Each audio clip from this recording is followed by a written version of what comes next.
the energy that circulates inside of the body, the expression of that energy is mind. Yeah.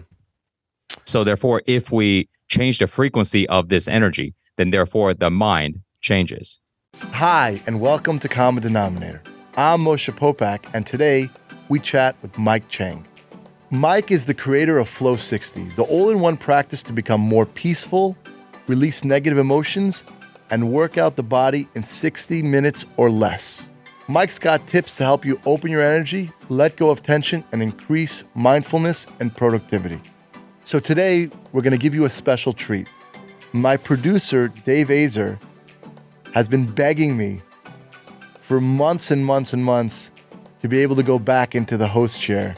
I know you've seen him a couple times, but today, you're going to get a special treat, and Dave's going to be hosting the show. And I'm sure you'll enjoy it a lot. Mike, good to see you. Welcome to Common Denominator. Good to be here, Dave. So I know Moshe's been hosting the show for a few years, but I think you win the award for the guest farthest away from the studio. Bali is where you are. That's awesome, man. How are things in Bali? It's warm, and then sometimes it gets hot, and that's about it. It's always that. Okay, so it's like Miami, essentially, is what you're saying. Yeah. Yeah. I mean, it never snows there in Miami, not yet. All right. No, it never snows. I think sometimes it gets to be about 50 and people freak out and pull out the thermal underwear, but that's about as cold as it gets. Yeah. Well, you never know. Weather's changing everywhere, so things are always changing. So we'll see. That is certainly true.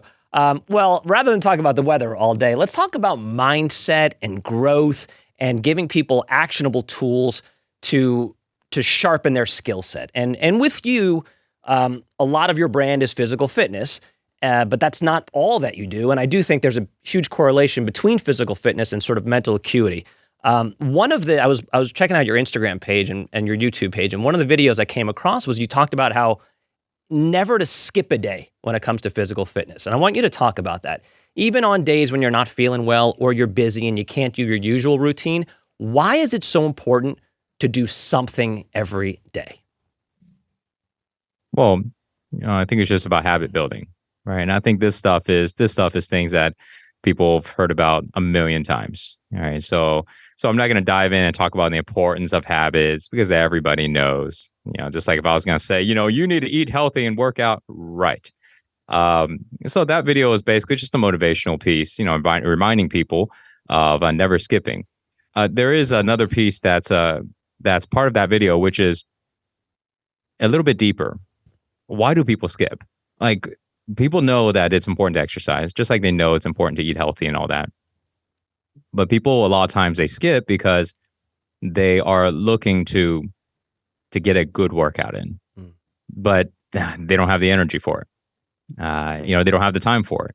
And so instead of doing something, they end up just skipping. I'm just going to do it tomorrow when I'm going to get a really good workout in. And so then that leads to 2 days and 3 days, and eventually, people fall off that wagon. So that video is really just about, hey, letting go of the idea of these good workouts and just get something in. Now, I think a lot of people heard this as well, right? Something is better than nothing. But it's really important to realize that that's not just on the physical. It's most people working out because they want to maintain a certain level of physicality, health, and looks and strength. And that's good. But also mentally, right? When we work out, there's clarity. When we work out, our energy is moving and our mind needs it. And on the outside, I talk a lot about movement and things like that. But really in the programs, we really heavily dive into mind, because everybody has heard that the body and the mind are one. But most don't actually use that understanding to apply it into what they do for self-care. Yeah, they're not thinking about that. I think that's such a great point. And so let me ask you this. So for people who are working in an office all day and they'll say to you, well, yeah, it'd be great to move around, but I'm stuck behind a computer all day. What did you say to them? What hacks are there to, in your 9 to 5, I don't know, move your legs or meditate or do something? Like, what can people do throughout the day? Well, let's say they're sitting in their chair and they've got a tight lower back, right? There are a couple of stretches that are really simple to do that they can do sitting there right in their chair. They can cross their legs, like they can literally cross their leg and then bend forward. And now they can start to release the tension in their glutes and their back, right? They can bring their knees to their chest and they start to release the tension in their back, which then, so there's all these little things they can do. If they wanted to go and move some energy without even getting up, they can just do some simple breathing, right? They can just breathe in and out heavily, in and out, in through the nose, out through the mouth. They can do another one, which is just focusing on exhale, in through a nose, out through one nostril. There's so many simple things that doesn't involve having to be anywhere fancy or anything. Now, then if they want to get out of the chair, then right there next to them, they can do something. I would tell people, when you're flying and you don't have a lot of room, in your chair, and then when you get up, try to go for a walk, you don't have much room to really do much. I would be stretching and doing all kinds of exercises right there on the plane all the time, every time I travel, because you really don't need that much room. And the philosophy behind it is just like the video that you brought up, that never skip a day philosophy, right? Is it going to be a really good workout or really good stretch routine? Right? Probably not. Right. But that little bit that we can get in moves the energy. And then therefore the mindset changes and everything else kind of goes from there. Yeah, like what's the physiological correlation of moving the energy and then the mindset? I mean, does it trigger firing off neurons and helping you think clearer? Because I can just tell you personally, I'm at my most creative when I'm exercising, right? Like, physically, what is happening? What is the correlation between sweating and moving and the brain just firing on all cylinders? Well, a lot of times when we look at the body and mind, we look at it as like a physical matter. Like I do this, and then these are the hormones, and these are the signals that send to here and here. Yes, but then also we can look at it in the form of energy, which is mind. If we look at mind, well, how can we measure it? Yeah, we can measure some frequencies and, this part of the brain lights up, but there's more than just lighting up, right? We have ideas, we have thoughts, we can hear sounds, we can see images. Now, what determines what image we see, right? What determines what idea comes up? Because it happens every single moment of the day, but what determines it, right? Because it's important, because if somebody wants to focus on something, if they want to be creative, they want to problem solve, they got to understand this. Well, the energy that circulates inside of the body, the expression of that energy is mind. Yeah. So therefore, if we change the frequency of this energy, then therefore the mind changes. In other words, Einstein's quote, I don't know the exact words of it, but I'm sure you know it. It's where I'm sure I don't. I'm sure I don't. I'll look it up. Well, I'm sure you know the idea of it. It's something about, if you are in a problematic state of mind that created the problem, you can't solve it in the same state. Something like that. Okay. So it's the same idea. If I can't figure out something, I can't be in the same state of mind to try to figure it out. So I have to change the energy, and therefore the state of mind changes. I love that. I'm curious, what is your own go-to when you face complicated decisions? Something happens in your life and you're like, man, I gotta decide on this thing. Do you have a specific, I'm going to go for a run, I'm going to do yoga? Like, how do you personally get in the space to make big life-altering decisions? Well, so I have a lot of tools. I have access to so many different things. And so most of the time, I'll just do practice. I'll start to hop and I'll do my drop down arms. I'll do the flow 60 practice. Basically 4 parts. I vibrate the body, I shake, I breathe. And all I'm doing is I'm moving stagnated energy, and I'm getting the tension in my body to release, which then basically means this energetic container, this body, can house higher frequency of energy. Now, this higher frequency of energy basically is changing the state of mind, which means we have a expanded awareness state of mind, which then now if I want to figure out a problem, if I need to see it in a new perspective, I have the state of mind to see it in, right? So then I'll do that. It can be anywhere from 10, 15 minutes up to, depending on how dense, how stuck do I feel. Sometimes, we just feel heavy. We feel clogged. Maybe we had a big lunch. Whatever the thing is, we feel a little sick and we can't figure out what we need to figure out. So whatever it takes for me to get to that clear state. I wonder if you could walk into any sort of Fortune 500 company and give them a plan of attack to get more productivity from their employees.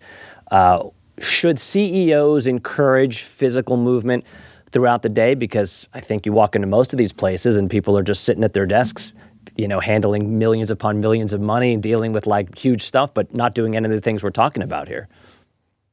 Oh, easy. Absolutely. Everybody would benefit from this. Literally, everybody is thinking that they want to learn more, to be able to become smarter, to know more.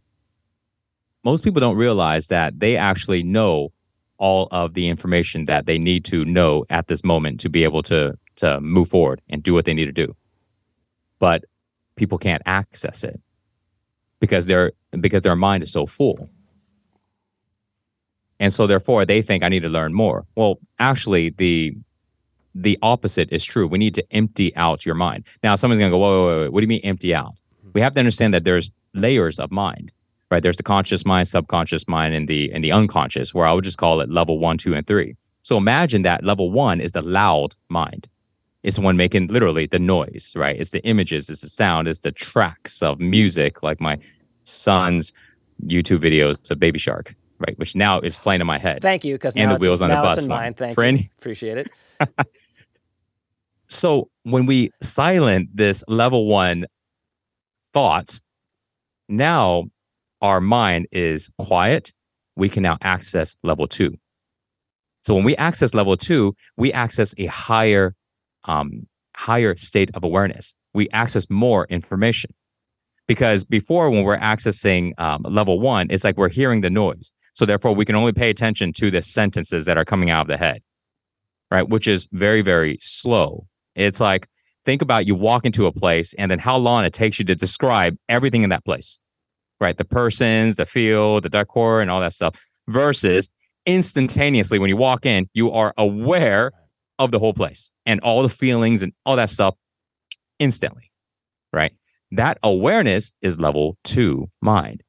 It's what we call knowingness, awareness, intuition, right? All of this stuff is the same. Our gut feeling says blah, blah, blah.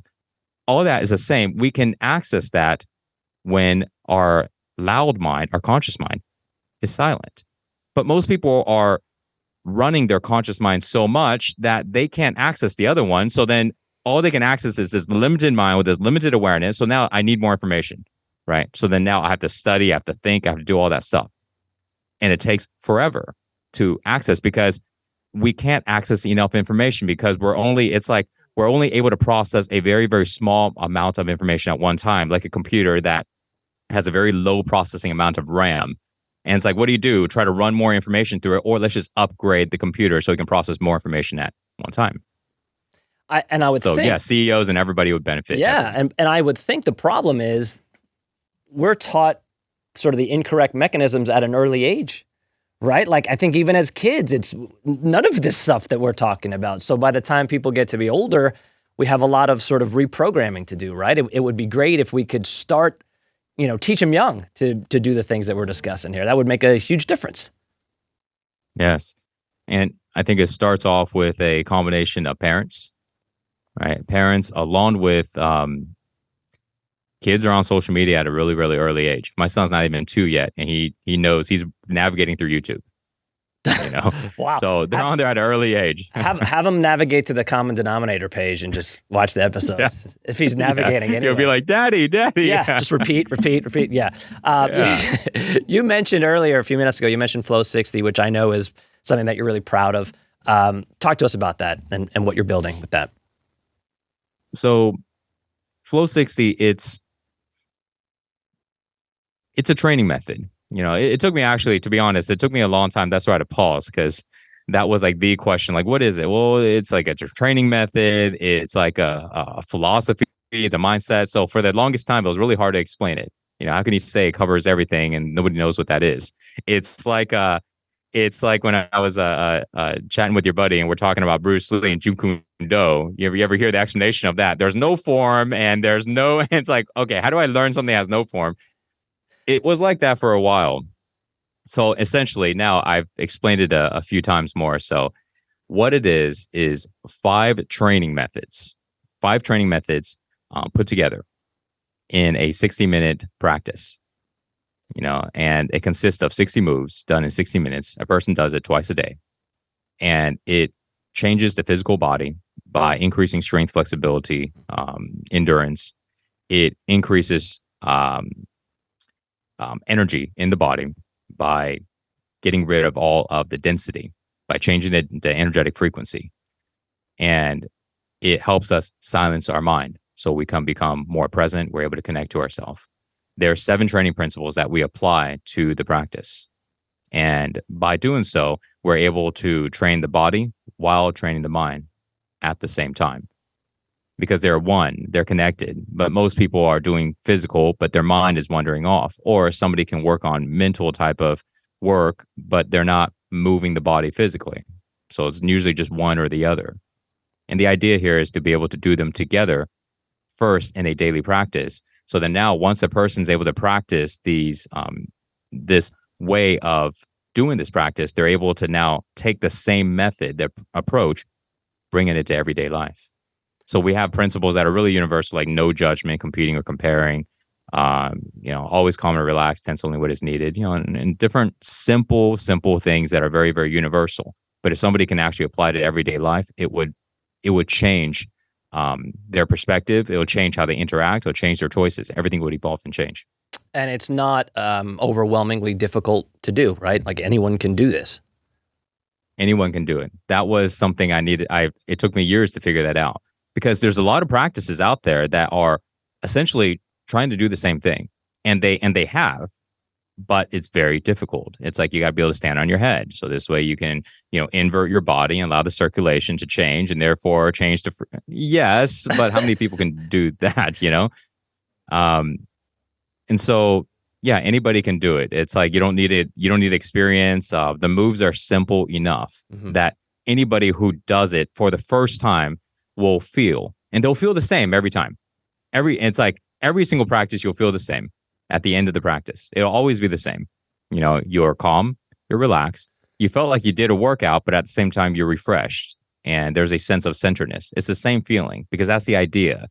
If everybody wants to be successful, and success is not doing the right things once in a while, it's doing it all the time. So if you want to do the right things, right, the successful things all the time, well, you have to be consistent. So if you want to be consistent, that means your state of mind or your state of being has to be consistent as well, which means your self-care has to be consistent as well, which means our physical practice has to be consistent. So, if you ever go and do chest day and you do leg day, they feel very, very different, right? Leg day, you feel like you got hit by a truck. Chest day, you may feel pretty good afterwards. So if you want to be consistent, you need to have it across the board. And this practice builds a sense of consistency in the way we feel in our body, a consistent clarity in the mind. And you don't need any equipment. You can do it anywhere. And we talk so much, Moshe talks so much on the show about being present, being in the moment. And that's what all of this gets you to be, right? Yes. So I studied enlightenment for the last 8 years. I don't use the word very often, to be honest with you. I really don't, because what do we think about? Right? We like enlightenment. Oh, it's so unattainable. It's like, but I'll be honest, that's exactly what I studied, and I wanted to make it work for the modern person. And I studied what it is, how does it work, and all of that stuff. And so presence, mindfulness, all of these things eventually points to that. Because the idea of enlightenment is light coming through the body, changing the energetic frequency, being unattached, and all this stuff. So I had to figure out how we are able to do that. So when someone does this practice on a beginner level, they're going to feel good and they're going to get in shape. That's going to happen. But on the mastery level, they will change their state of being. They themselves will change. They'll detach from their sense of identity. And there's a whole lot of stuff going into that. Man, that's cool. That's cool. We talk also a lot on the show about entrepreneurship and about starting a business. And I'm curious, because you mentioned earlier how there's some stuff out there that's kind of similar to this, not this, but when you're conceptualizing what this is going to look like, Talk us through kind of the how you come up with the course, how you come up with the logistics of it. I mean, obviously you've spent a lifetime mastering this craft, but you want to put something out there that's different than anything else. So it's like any other business, right? Like what is your business plan? What is your vision, and how is it different than all the other sort of mindset, fitness, workout regimens out there? What's your secret sauce? Well, I looked at it with one main perspective to start off with. What do really people need in order to get results? Right. And, when we look at that, coming from exercise, coming from practice, it's doing the work. It's like trying to get someone to get up and do it, not every day, twice a day. It's like, how many times does someone work out a week, right? 3 times a week, you're already high-fiving yourself. We work out 14 times. 14? All right, twice a day, every day. And someone goes, well, every day? And I go, yeah, every day. And they go, why should I do it every day? And I go, do you brush your teeth every day? Yeah. You take a shower every day? Probably, right? Okay. Well, why do you do it? Because you want to, right? You want to clean your teeth and you want to clean your body, right? Well, when you do the practice twice a day, it's so you can clean the inside, so you can clean your mind, so you can clean your energy, right? Because what's more important, your mind or your teeth? Now, I know they're both important, but what would you rather lose? Would you rather lose your teeth or lose your mind? I'd rather lose my teeth. Yeah. Yeah. Anyway, I mean, look at what's happening to people. Dementia, cancer. I mean, these things are real. They're not like, maybe somebody. I mean, if we look at the statistics, it's pretty bad. So we need to be able to have a high priority of these things. And so if somebody cares about being clean on the outside, they should care about how their energy is and how their mind is. So now, we know life comes in, right? We're about to move into the holidays. And so things like that. This is why, going all the way back to where we first started off, and never skip a day, right? That's why it's important, because we need to build that habit. We really do. And so going back into answering the question, what's the secret sauce? Helping people be able to do the things that they need to do. Helping people do the things that they need to do. So now when we look at that, it's like, is it sexy? Well, I don't give a shit about sexy. I care about what is it that a person needs to do, and how can I support them to do that thing? So our systems are sophisticated is not the word. It's definitely not the word. It's just more of a lot of work. That's probably more of it's a lot of work, because, well, what's the best thing is me knocking on your door going, come on, Dave, let's go. Right. I don't feel like it. Yeah, get up. Let's go. Right. And doing that every morning and every evening. Now, and doing that for every single student out there. Now, if we did that, that'd be the next level. Right. But what's the next best thing? Right. So then that's how I created this program where you talk about the business.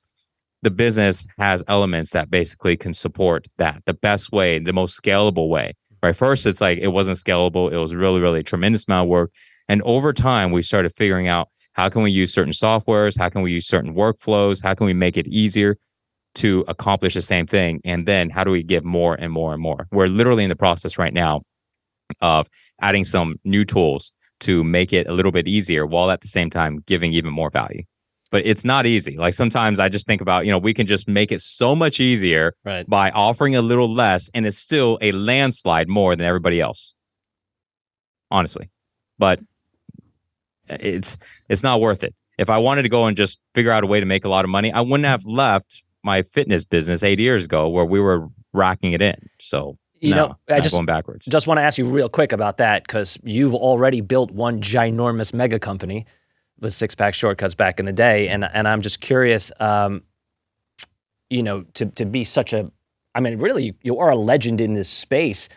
We don't have to spend a ton of time talking about that, because I know it was a long time ago. But when you create something that goes viral and becomes one of the biggest YouTube fitness properties ever, pretty cool. I would imagine in the moment. I mean, it was a life-changing thing, right? Yeah. I think it just gave me the experience and the information I needed for the next. Right. Yeah.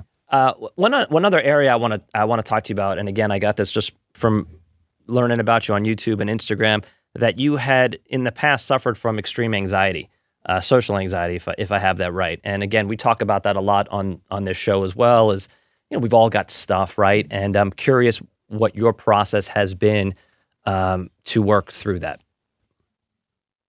So not just anxiety, a tremendous amount of anger as well, a lot of fear as well, drinking as well, smoking as well, you name it, bulimic as well. I can go on and on. It's a big list, and I'm glad those things happen, because then I have the opportunity to go and overcome them, and then I can help others with it. So the process to overcoming this, we have to understand, like, where is it coming from? What is it? What is anxiety? And I had to learn, what is it really?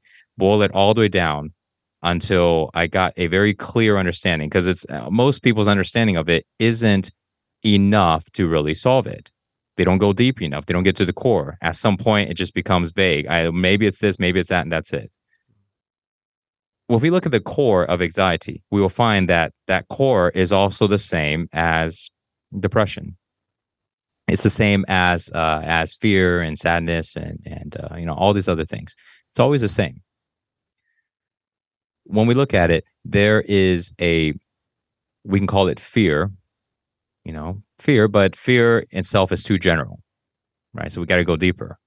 So then let's give it a deeper, and we'll call it lack of self-acceptance, lack of acceptance of self, right? That's a little more clear. But then someone goes, well, I do accept myself. How come it didn't work? So we got to go even deeper, right? Because if someone goes, I accept myself, Dave, well, do they? How do we know? So then we got to go deeper. So we got to say, well, we got to define what it really is. So imagine that if somebody accepts themselves, then that really means that they are okay with who they are, right? Same thing, right? Accept themselves, okay with who they are. Well, if I'm okay with who I am, then that means I don't want to be different. I don't care to try to strive to be different, right? Isn't that the same thing? So if I don't strive to be different, that means I'm not striving to improve. So it's if I'm understanding you correctly, it's kind of a complicated dichotomy, because, right, we're sort of taught to be okay with who we are, and that's enough. But also, we're not. If we do that, we're not growing. So that's not true. No, it's not true. Okay, so because it just seems like a lot. And again, maybe I misunderstood, but it's like you got to be okay in who you are and in your skin, but also we shouldn't be okay with being stuck. Right? That's sort of it. Like we should challenge ourselves to work through the stuff, while simultaneously loving ourselves and giving ourselves some credit and a pass every now and again. Does that closer? It's a little closer, but you see, at this point here, if we jump to another subject, then, well, this has to be understood. Okay. Because then if we just go, well, anyways. Let's stick with it. That's where everybody, and that's why they get stuck, because they can't solve what we're talking about right now. Right. So if I want to improve, then that means I'm not okay with who I am right now. Right. I want to be different. I want to be better. Right. And now every single personal growth person out there is going to go, wait. Okay, well, right. Okay, so then how am I going to improve if I don't want to improve? So let me ask you this. Let's say you and I, let's go jog for 10 miles every day. Right.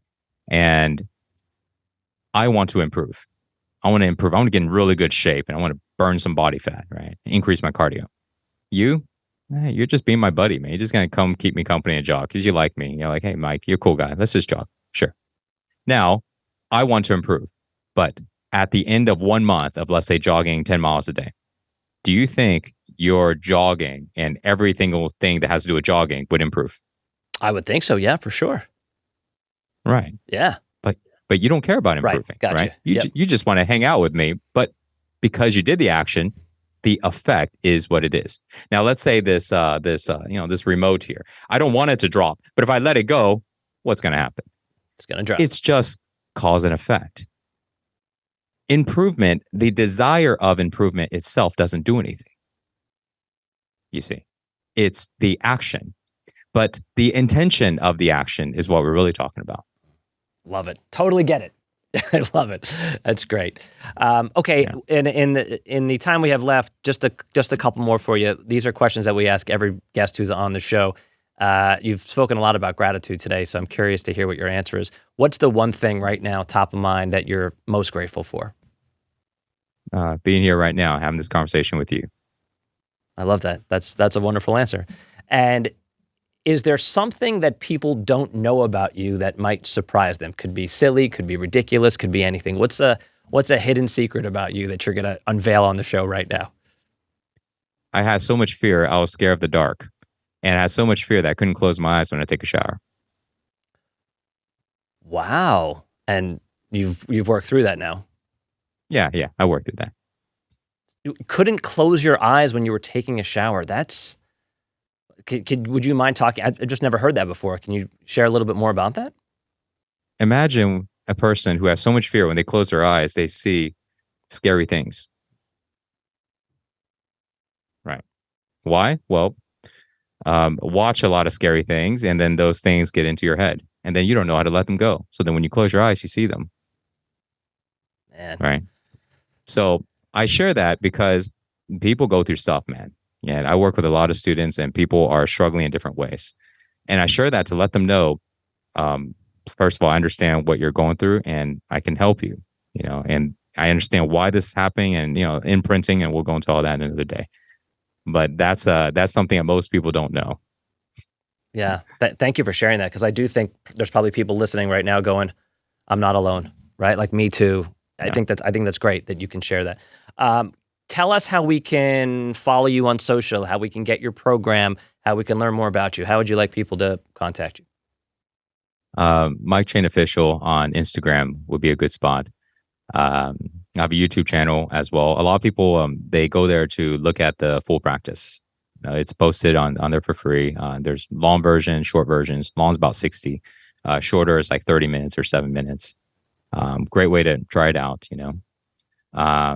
and if you want to work with me or work with a team, we've got instructors all over the world. Flow60.com. Well, thanks so much. Thanks for joining us from Bali. That's, again, you're a record setter, the farthest away ever on the show. Absolute pleasure to chat with you, man. Thank you so much. It's been a pleasure. Thank you.